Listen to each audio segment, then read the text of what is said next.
Existe um momento dentro do deserto que é diferente de todos os outros momentos que vieram antes dele. Não é o momento em que o deserto termina. Ainda não. É o momento anterior a esse. O momento em que algo dentro de você começa a mudar de uma forma que você não consegue nomear completamente, mas que você sente uma alteração sutil na qualidade da espera. Uma leveza que aparece nos momentos mais inesperados e que você logo tenta conter, com medo de acreditar antes do tempo. Uma sensação de que algo está se movendo, não ao redor, mas dentro. Como se uma estação interna estivesse virando de forma imperceptível, sem anúncio, sem cerimônia, mas com uma consistência que vai se tornando impossível de ignorar. Você está nesse lugar agora ou já esteve? Esse lugar específico onde o deserto ainda é real, onde a espera ainda pesa, onde a situação externa ainda não mudou de forma visível, mas onde existe um sussurro interno que diz que algo está diferente. Esse lugar tem um nome. Não é o fim do deserto, é o limiar do fim. É a zona de transição que precede a saída. E ela tem características específicas que, uma vez reconhecidas, mudam completamente a forma como você atravessa os últimos passos de um período que já está, embora você ainda não saiba completamente, chegando ao seu fim, porque o deserto tem começo, meio e fim. Isso é uma realidade bíblica e humana que precisa ser dita com clareza para quem está no meio, para quem não consegue mais lembrar como era antes do deserto começar, para quem olha para frente e não consegue enxergar onde o deserto termina. O deserto tem fim, não apenas no sentido teológico abstrato de que Deus é bom e, portanto, as coisas vão melhorar, mas no sentido literal e concreto de que os períodos áridos da vida espiritual são temporários, por design. Tem uma função específica e, quando essa função está cumprida, quando o que o deserto veio produzir foi produzido, o deserto para, não necessariamente de forma dramática, não necessariamente com um evento externo que sinaliza com clareza o fim, mas com uma mudança interna que é o primeiro sinal de que a transição está acontecendo. E reconhecer esse sinal, aprender a ler a linguagem do fim do deserto antes que o fim seja óbvio, é uma das habilidades espirituais mais valiosas, porque ela impede que você desista no penúltimo passo, que você solte exatamente quando o que estava esperando está mais próximo do que jamais esteve, que você interprete os últimos movimentos do deserto, que muitas vezes são os mais intensos, como evidência de que o deserto nunca vai acabar, quando na verdade são evidência de que ele está chegando ao seu fim. O parto é mais intenso nos momentos que precedem imediatamente o nascimento. A crise antes do amanhecer tem uma escuridão específica que não é igual à escuridão do meio da noite. A pressão que antecede a quebra tem uma qualidade diferente das pressões que vieram antes. E quem aprende a reconhecer essas texturas específicas, quem aprende a ler os sinais que o fim do deserto produz antes que o fim seja visível, caminha os últimos passos de uma forma diferente, com mais firmeza, com menos desespero, com aquela qualidade de perseverança que não é teimosia, mas que é fé informada por reconhecimento. Pense em Israel no deserto. 40 anos de círculos que pareciam não ter fim, de geração em geração carregando a mesma espera, a mesma promessa, o mesmo horizonte que parecia nunca se aproximar. E então, algo começou a mudar, não a paisagem externa imediatamente, mas a liderança. Moisés sendo preparado para passar o manto, Josué sendo formado para o que viria, instruções específicas sendo dadas sobre o que fazer quando chegassem à terra. Um nível de detalhe e especificidade que não existia nas décadas anteriores. E esses detalhes, essas instruções, esse nível crescente de especificidade eram o sinal de que o deserto estava terminando. Não porque a paisagem havia mudado ainda, mas porque o que estava sendo preparado internamente havia chegado ao ponto em que a transição podia acontecer. E você, no seu deserto pessoal, pode estar mais perto desse ponto do que imagina. Existe uma linguagem que o fim do deserto fala, que é completamente diferente da linguagem do meio do deserto. E aprender a distinguir essas duas linguagens exige atenção a coisas que normalmente passam despercebidas, porque estamos ocupados demais com a dor do processo para notar os sinais na periferia. No meio do deserto, a característica dominante é a circularidade, a sensação de que você está passando pelo mesmo lugar novamente, que os mesmos padrões se repetem, que as mesmas lutas ressurgem com rostos diferentes, que o progresso, quando existe, é tão lento que mal pode ser chamado de progresso. No meio do deserto, a fé se sustenta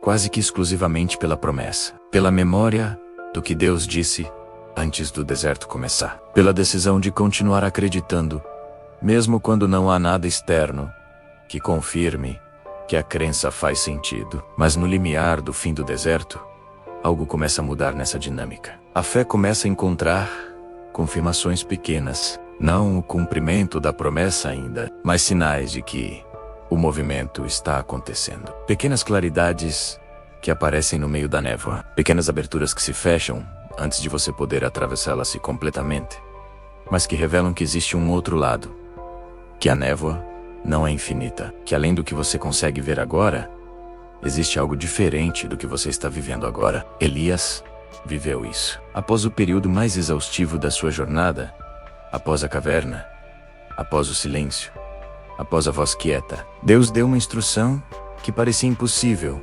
dado o estado em que Elias se encontrava. Vai, volta pelo caminho do deserto. Não o fim do deserto ainda, mas o movimento de retorno, a instrução de se levantar e caminhar. E com essa instrução vieram nomes: Azael, Jeum, Eliseu.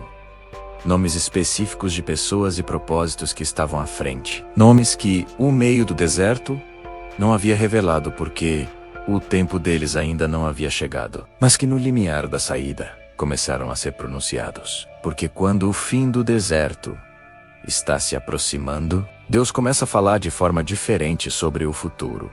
Começa a introduzir especificidades que antes não existiam. Começa a revelar nomes, direções, propósitos com um nível de detalhe que o meio do deserto não comportava.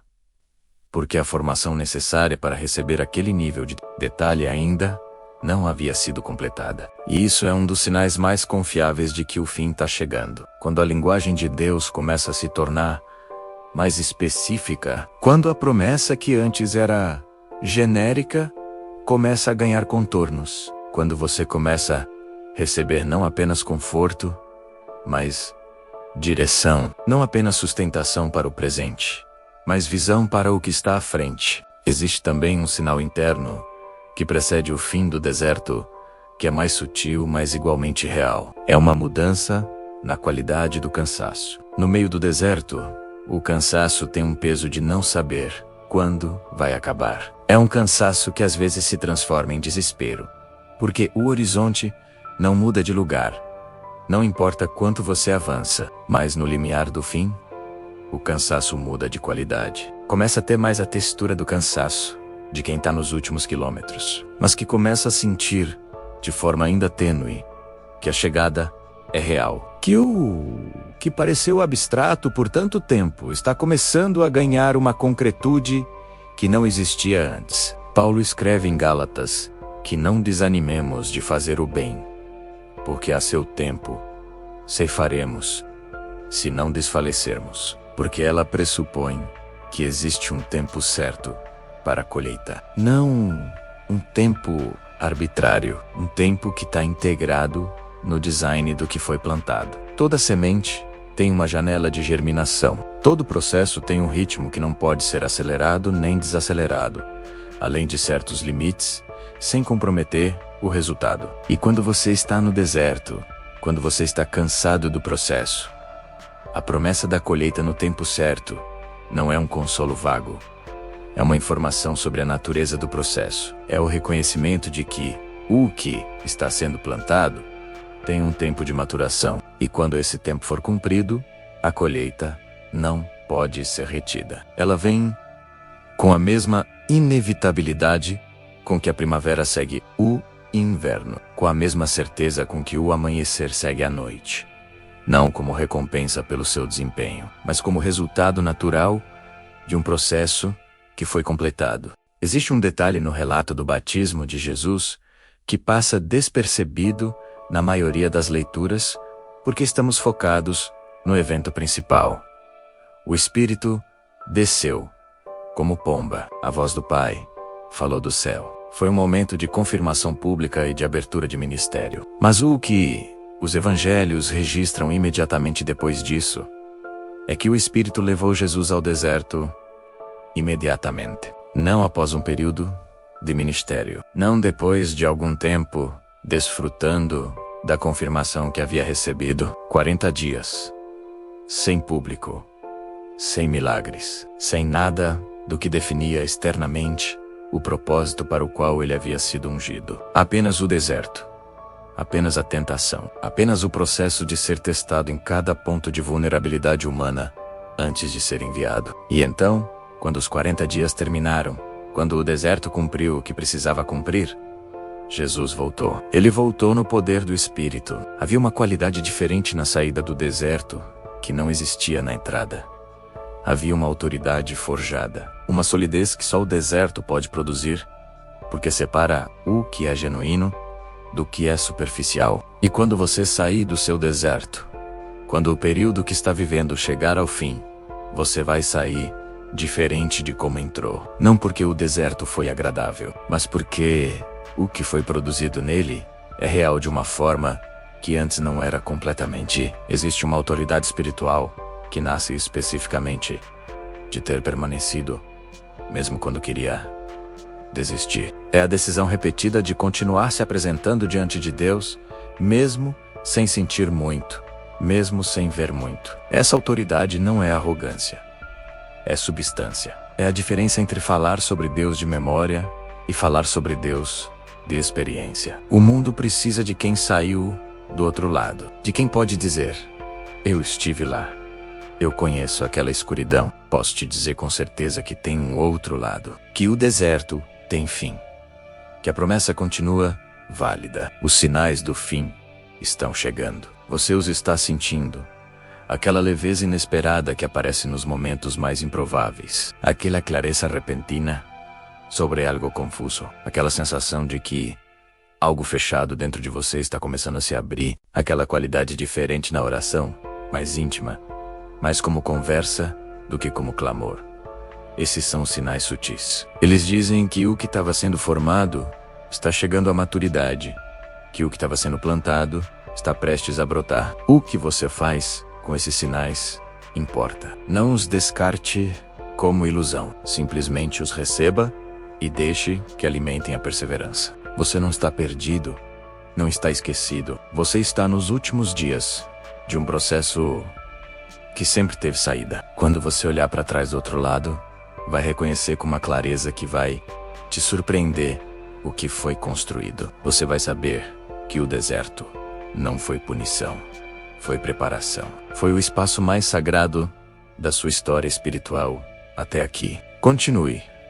Você está mais perto do que pensa. Os sinais, a leveza e a voz de Deus estão dizendo isso. Tudo diz que o deserto vai acabar e você vai sair no poder do que ele produziu. Mais fundo, mais real. Se essa mensagem falou com você, permaneça aqui, na misteriosa voz da fé.